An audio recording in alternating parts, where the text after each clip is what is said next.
انا المفروض ان انا هما بيقولوا في المصنفات احنا ما عندناش الوسائل اللي تخلينا نفتكر، احنا مش فاكرين احنا صنفنا ايه ولا ما صنفناش ايه. طب دي مش مشكلتي، انت ما عندكش الوسائل، ده عذر لا يعفي لا يعفي من المسؤوليه.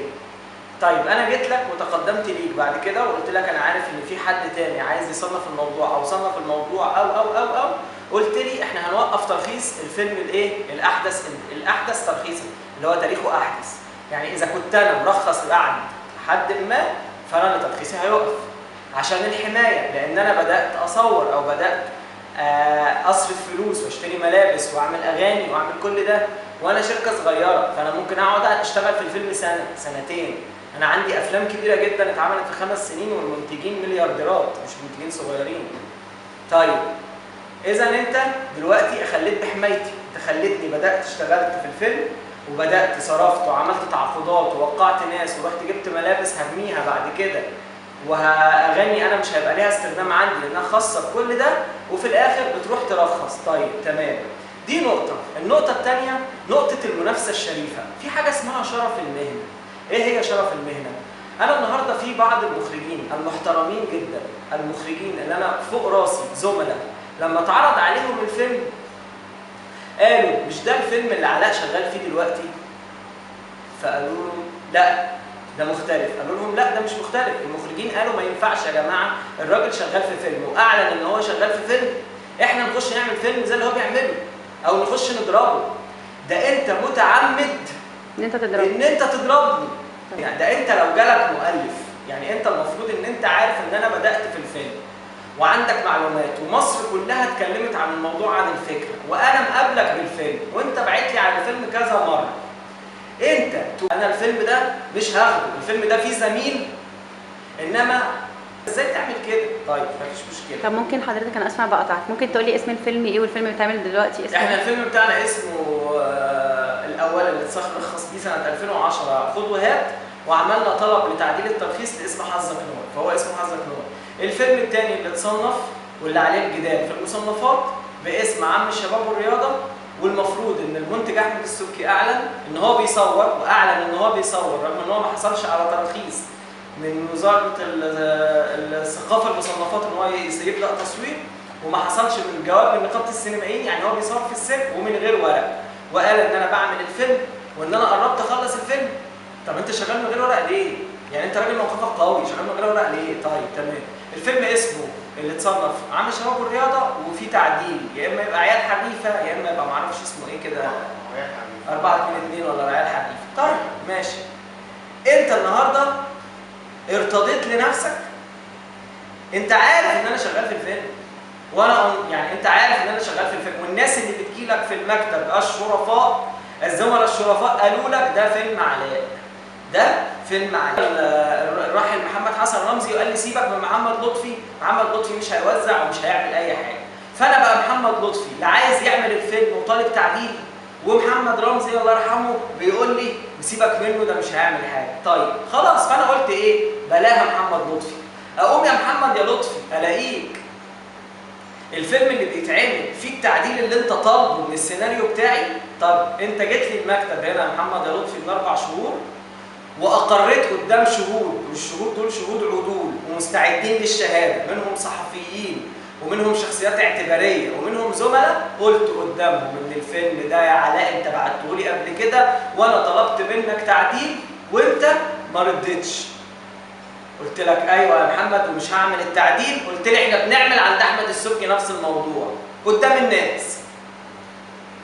قدام الناس انت قلت كده. طيب ماشي يا عم محمد. انا تقدمت بشكوى للدكتور اشرف زكي. انا النهارده المفروض ان نقابه التمثيليين بتطلب مني ان انا احترم الممثلين، الناس بتوعها بيجوا بيتعاملوا احسن معامله، حتى لما حد فيهم بيجي بيطلب شغل بيعامله بادب وباحترام ومفيش مشكله وبتاع. وفي ناس هو عارف ان هم بيتطاولوا عليه هو شخصيا، بيتطاولوا علينا وانتوا ما بتشغلوناش وانتوا واحنا بنعاملهم باحترام وبادب عشان الكارنيه اللي هم حاملينه. طب انت لما واحد من عندك عضو نقابه يا دكتور اشرف يعمل معايا موقف زي ده، الاستاذ سعد الصغير قبل الثوره قبل فيلم شارع الهرم انا عرضت عليه الفيلم وقال لي عاوزين نعمل الفيلم ده هعمله معاك، بس انا نفسي تقعد مع احمد السبكي الاول.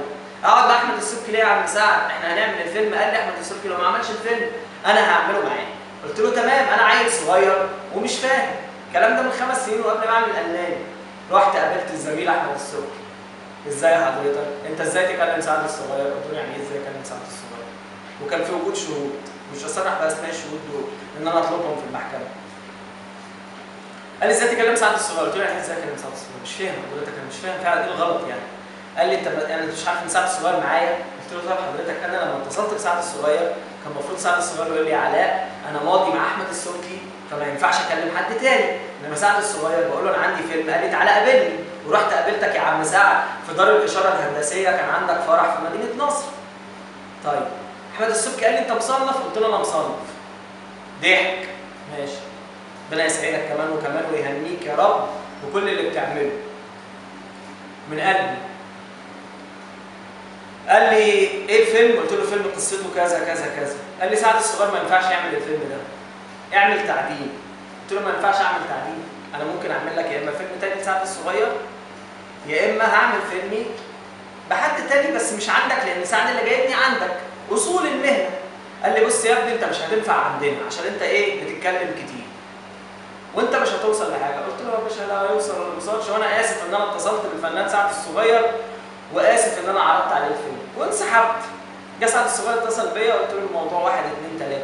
قامت ثوره يناير واتنسى الموضوع، وبعديها ب6 شهور دخلوا هم شارع الهرم والموضوع خلاص. طب انت يا احمد يا سبكي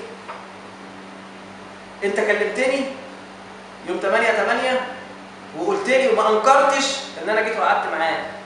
طيب انت يا احمد يا سبكي عدت فيلم الالماني بعديها ب3 شهور وانا ما رضيتش اعمل مشكله عشان ما اقفش في طريق محمد رمضان اللي جه شال معايا الهم وشال معايا الطين وانا شغال في الفيلم، وقلت خلاص دي تبقى هديه بدل محمد رمضان، وعملت من ورا الفيلم ملايين ولا كلمناك ولا عملنا ولا رجعنا عليك. انا النهارده بفتح الموضوع القديم، انا مش هسيب حقي في القديم. انا فيلمي اللي اتعاد بنفس اماكن التصوير بعد 90 يوم كان في دور العرض بنفس البطل بنفس المطربين بنفس شكل الاغاني، انا مش هسيب حقي. وبيني وبينكم المحكمه، انا بيني وبينكم القضاء. هنروح القضاء وهنطالبكم بالخسائر بتاعتنا، لان الناس بتقول لنا خلاص فيلم الالماني ده اتعمل بقى اسمه عبده موته، فانا فيلمي بقى فيلم مش حاجه يعني مميزه، وانت كسبت. انا هطالبك بخسائري وهطالبك بالارباح اللي انت ربحتها كلها، لان دي فلوس انا مش فلوسك انت. والقاضي يحكم زي ما هو عايز. احنا بنحترم القضاء المصري والحمد لله احنا كان عندنا عدد من القضايا خدنا حقنا فيها مع طول الوقت. الحمد لله القضاء المصري انصفنا في كل القضايا تقريبا اللي دخلناها، لان احنا مع الحق. دلوقتي بقى احنا عندنا مشكلتين او 3 مشاكل. المشكله الاولانيه مع اداره المصنفات، انا هروح لك تاني بفيلم تاني وادخله لك وانزل اصور، فيجي منتج ياخد الفكره ايا كان عن طريق ممثل ولا استغل تعثراتي ويروح يخلص الفيلم وينزله. طب انا ايه؟ انا مش فاهم. تاني حاجه مع الزميل احمد السبكي، فين شرف المهنه؟ فين شرف المهنه؟ انت تسمع عن حاجه اسمها شرف المهنه؟ عدت عليك الكلمه دي؟ حد قال لك يعني ايه شرف المهنه؟ طبعا لا. في فلوس المهنه، في قبض المهنه، ماشي ما عندناش مشكله. طيب انت عارف ان انا شغال في الفيلم، مش المفروض ان انت تضربني وانت عارف ان انا شغال، وبعدين انا راجل صاحب فضل عليك. ده انا مسكتك محمد رمضان وعملت لك نجم وانت بتاكل من وراه عيش دلوقتي. طيب المشكله الثانيه مع نقابه الممثلين، انا بقدم في سيناريو الممثل يروح يعمله في حته ثانيه، احنا بنهزر. بصوا يا جماعه، دي المشاكل الاساسيه اللي عندي. انا الفيلم ولا يعنيني في شيء، لان انا الحمد لله يعني الافكار انا قاعد شغال وعندي 6 7 سيناريوهات جاهزين بافكار جديده بافكار مختلفه، والفيلم ذكى عن نفسي، ذكى عن صحتي، وذكى عن الناس اللي شغالين معايا، وذكى عن عافيتي زي ما بيقولوا. انت مرتضي لنفسك اكل الحرام، كل يا عم الحرام واشبع. اللي ما بيخافش من ربنا تعمل له ايه؟ انت ما بتخافش من ربنا ما عندناش مشكله معاه. اي حد، مش حد بيخافش من ربنا هيخاف مني، هيخاف من القضاء، هيخاف من النقابه، مش هيخاف من حد. طيب انا اشتغل ازاي تاني؟ ما انا عايز افهم. انا راجل، احنا رحنا لمكتب الوزير، ومكتب الوزير حولنا على مكتب الامن العام للمجلس الاعلى للثقافه اللي هو المسؤول عن اداره المصنفات. يعني احنا رحنا بطلبات للسيد وزير الثقافه المحترم، الراجل المحايد اللي كل الناس بتشهد بحياده بصراحه، واللي عامل خطوات جميله جدا، والكلام ده اللي طمني. انا خدت الكلام ده من الناس ثقه. رحنا لمكتب الوزير وحولنا على الامين العام للمجلس الاعلى للثقافه برضه الانسان الجميل الدكتور محمد ابو الفضل بدران، اللي قعدنا تقريبا معاه ساعه ونص وشرحنا له القصه كلها وقلنا له احنا مش عايزين اكتر من حقنا، واللي حول الموضوع للتحقيق وحول المذكره بتاعتنا للتحقيق للمستشار القانوني للمجلس الاعلى للثقافه، واستدعى فعلا الاستاذ الدكتور عبد الستار فتحي رئيس المصنفات، وقام ببدايه عمليه التحقيق معانا. انا ما اعرفش بقى هم هيبقى يعني اجراءات سير التحقيق ايه، سواء الدكتور محمد ابو الفضل بدران اشر وقال لي انا حولت الموضوع للتحقيق وما تقلقش، لان انا قدمت الطلبين للسيد وزير الثقافه وللسيد الدكتور ابو الفضل بدران الامين العام. قلت له اول حاجه انا طالب تعيين لجنه محايده لقرايه السيناريوهين وبيان ايه سبب ان الاثنين دول اتصنفوا، فدي في خطا، وايه سبب ان انا من 22/4 بخاطب المصنفات. انا بقى مشكلتي المصيبه السوداء ان انا بخاطب المصنفات من 22/4 كام؟ 2015 ان في سيناريو مشابه، والمفروض ان انتوا كنتوا بتبحثوا السيناريو وتطلعوا ترخيص، تطلعوا وقف ترخيص للسيناريو ده، ما حصلش. فتوجهت للوزير، بعت انذار لوزير الثقافه وبعدين قابلته، وبعت انذار لشركه احمد السبكي على قد محضر اخترته فيها في يوم 5/8 في 8/8 استلم الانذار قبل ما يبدا التصوير السري اللي هو مش رسمي اصلا. قلت له ان انا عندي معلومات ان انت داخل فيلم والفيلم ده بتاعي، وانت لازم تكون عارف ان في مشكله دلوقتي وان انت ممكن فيلمك ما يترخصش بعرض.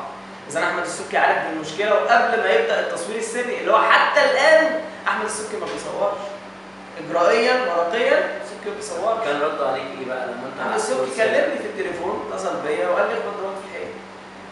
قلت له ماله انا اخبط دماغي في الحيط؟ انا دماغي ناشفه ما عنديش مشكله. طب هو معترف ان هو واخد مغير في قصه الفيلم ولا هو ما فيش حد بيعترف. قال لي هو انت اشتريت الكره النسائيه؟ قلت له لا، اللي يفصل بينا بقى وبين بعض القضاء. انت بتاخد الفكره الابتكاريه في حاجه اسمها التيمه، القانون بيكفل حمايه التيمه، حمايه فكره الشخصيه. ما انت تاخد فكره، لما انت تاخد التيمه اللي هي ممكن تبقى نص سطر وتشتغل عليها، القضاء اللي هيفصل. انا بكلمك في حاجه ثانيه، انا بكلمك في شرف المهنه، شرف المهنه ان انت لما تعرف. انا النهارده بيجي مدير تصوير بيروح يترشح لعمل هو كان سامع ان زميله شغال فيه، بيرفع سماعه التليفون، يا فلان انت كنت في الشغل ده سبته ليه؟ الناس دي وحشه ما ادتنيش حق، بيعتذر ما بيروحش، او بيقول له والله انا الناس دي كويسه بس انا مش عايز اكمل.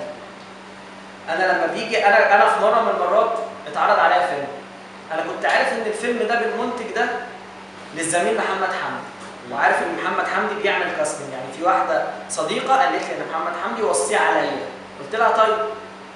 بعت لمحمد حمدي قلت له يا محمد الفيلم الناس دي جايه لك ممثلين كويسين وشوف. جه بعد كده لقيت مدير انتاج بيكلمني بيقول لي الفيلم، قلت له الفيلم اللي هو انتاج فلان اداني. قلت له طب ثانيه واحده، كنت مكلم محمد، يا محمد هو في فيلم تاني عن الشركه دي ولا فيلمك؟ قال لي انا مشيت. قلت له مشيت ليه؟ قال لي مش عايز اكمل. في ايه؟ قلت له الناس كلموني. قال لي طب روح. قلت له لا انا مش هروح، طالما انت مشيت وانت مش مرتاح فانا مش، انا لازم اكلمه. لو محمد ليه فلوس ولا كلوا عليه حقه انا مش هروح. بالعكس ده هو كمان اداني تصريح قال لي روح يا عم علاء ما فيش مشكله. بتحصل الحكايه دي طول الوقت في المهنه. مفيش حد بيدخل على شغل حد يا جماعه، مفيش حد بيدخل على شغل حد ابدا ابدا بالشكل ده. انت داخل بتضربني وعارف ان انا شغال وعارف ان انا بعمل اغاني وعارف ان انا بحضر التصوير، عندي مشاكل ماديه، شركه صغيره مش عايزين شركات صغيره، خلاص قولوا لنا ما تشتغلوش. ما تقولوا لنا من الاول ان انتوا مالكوش مكان. صناعه السينما المصريه مقفوله على احتكار السبكي؟ ايا كان بقى الاحتكار لمين؟ قولوا لنا والله صناعه السينما دي مش بتاعت، مش مالكوش، ما حدش يدخل يا جماعه، هي احنا ما ريحونا فهمونا. يعني ريحونا ما تشتغلش يا عم علاء، اطلع كده ما تشتغلش يا عم علاء. طيب كنت انا ريحت نفسي بقى وما عادش عملت مجهود. فانا دلوقتي المصنفات متجاهله من 22/4 انها تصدر تقرير وانها تعمل تشابه عشان النقابه تعمل اي حاجه. وبالتالي ايه الحدوته؟ هل انت مستنيه لما يجي لك يرخص الفيلم فيبقى طبقا لقانون حمايه الملكيه الفكريه انه لا يجوز مقارنه سيناريو بعمل سمع بصري مصنف سمع بصري منتهي، فبالتالي انا دي حقي في وقف الفيلم؟ هي كده على جثتي، على جثتي، على جثتي يطلع الفيلم ما عنديش مشكله، بس على جثتي عدم اثبات الواقعه دي، ان انت تساهلت وتغاضيت عن التحقيق لحد ما العمل الثاني اكتمل واصبح مصنف سمعي بصري طبقا لقانون حمايه الملكيه الفكريه لا يجوز وقف على جثتي. انا ما عنديش مشكله مع احمد السبكي دلوقتي. احمد السبكي انا معاه في القضاء في القضيتين، قضيه فيلم الالماني وقضيه الفيلم ده، نقعد في القضاء 5 سنين 6 سنين بنحترم القضاء المصري. احمد السبكي مشكلته معاه انتهت. انا مشكلتي النهارده مع وزاره الثقافه، مع اداره المصنفات على جثتي بس. طب انت ليه الفترة اللي فاتت دي كلها في الفيلم الألماني ما حاولتش ترفع قضية؟ يعني استنيت ليه بعد ما الفيلم بتاعك اتعمل ونزل وبعد كده هو نزل فيلم عبده موتة، وانت المفروض ان محمد رمضان كان اكيد لما يقرا السيناريو هنا ويقرا السيناريو هنا كان عارف ان الفيلم شبه ده. باشا مفيش سيناريو لعبده موتة، مفيش سيناريو لعبده موتة، يطلعوني سيناريو اتاخد كوبي بالظبط. يا باشا اسال اتصل يعني. طب محمد رمضان ليه ما خدش موقف او انت كلمته خدت منه موقف معاه موقف اتفقتوا حاولت انت من اول ما الموضوع اتعمل ان انت حاولت حتى انت مش عرفني ان الموضوع يتعمل، الموضوع بتاعي باماكن تصويري. محمد رمضان خلص الفيلم عندي قالوا رايح يصور فيلم اسمه عبده موتة. فيلم عبده موتة ده معلوماتي عنده الفيلم ده تاليف الزميل محمد سمير مبروك. الفيلم ده كان مرشح ليه محمد رجب. محمد رجب اللي خد محمد سمير مبروك لاحمد السبكي اصلا. والمعلومه اللي عندي ان الفيلم ده عن ولد اسمه عبده موتة حافظ خريطه المجاري اللي في مصر كلها، عارف ازاي يطلع من البلاعه دي في دار السلام يمشي او ينزل من البلاعه في دار السلام يطلع في المعادي او كده. واترفض العمل لانه تكلفه انتاجيه كبيره جدا والمنظر يعني ايا كان اعتراضاتهم الفنيه. تمام؟ فدي معلومتي. داخل يصور فيلم عبده موتة اللي هو في المجاري، انا ما عنديش مشكله. تاني حاجه انت ما يجيش على بالك ان انتوا هتصوروا في نفس اماكن التصوير، يعني نفس اماكن التصوير، نفس الشكل، نفس كل، انت بتعيد صناعه فيلم الالماني بخطوط الدراما كل حاجه. طب انت والكلام حصل في 90 يوم، واخد بالك؟ والحق لا يسقط. اذا كنا تغاضينا او اجلنا لاننا ما كانش عندنا القوه للمواجهه او ان احنا ما عندناش الخلفيه الاعلاميه اللي ممكن تغطينا قدام مجموعه حيتان معاهم مليارات مصدرها ايه الله اعلم، ان احنا ندخل في النزاع. انا النهارده داخل في النزاع وده حقي بيسأل. لو حقي سقط حقي ما يسقطش. انا حقي في حمايه المصنف بتاعي لا يسقط، حقي في الحمايه لا يسقط. انا اجلته لاني ما كنتش مستعد. طيب انت شايف ان المصنفات هي ضد يعني مع المنتجين الكبار وضد المنتجين الصغيرين اللي لسه في بداياتهم؟ لا انا ما اقدرش اقول لك ان المصنفات ضد المنتجين. انا ليا الواقعه بتاعتي، انا ماليش دعوه بحد. انا الواقعه بتاعتي ان انا فيلمي ما تمتش حمايته. طب ما عندكش حتى ليه عملوا كده؟ الله اعلم بقى، انت تقول. وكل لبيب بالاشاره يفهمه. انا مالي؟ انا عندي دلوقتي الموضوع في جهات اكبر مما تتخيل. احنا صعدنا ان احنا من 22/4 حتى اليوم ما جالناش رد. احنا صعدنا الموضوع لجهات هي تحقق، هي تقول ايه سبب التجاهل من 22/4 حتى الان. بس انا ما عنديش. انا بص انا ملتزم بقوانين مصريه ومحترمها بس. طيب كلمنا عن الفيلم اللي هو فيلم حظك نار. قصته ايه؟ يعني رشحت النجوم بتوعه، هنشوفه امتى؟ يعني رغم كل الازمات دي هنشوف الفيلم ده امتى؟ ان احنا عايزين نشوف هذا الفيلم. انت شوقتنا من خلال كلامك للاسف. فيلم حظك نار فيلم قايم على فكره ان في عامل غلط خلع ملابس، انسان بسيط جدا اسمه سمير بلكونه من منطقه شعبيه، بيدوا له اجازه. هو عامل غلط خلع الملابس في الاستاد، بيدوا له اجازه في يوم عشان في فرقه كوره. سمير بلكونه عامل غلط خلع الملابس في استاد القاهره، شخصيه بسيطه جدا عايش في الحاره مع علاقاته بالستات يعني زي الناس البسيط الشعبيين اللي هو يعني الناس المحجبات او الناس اللي هم البسطاء يعني. بيدوا له اجازه في يوم من الاستاد لان في ماتش كوره حريمي. كل الناس في الاستاد متخيله ان اللي هيجوا دول مجموعه من البنات اللي هم اشبه بالرجال شويه او يعني في شكل عنيف او بنات بتلعب كوره بقى. فجاه بينزل من الاتوبيس 15 بنت شبه موديل الاعلانات، ايه كلاس، سكرتات وشعر وحاجات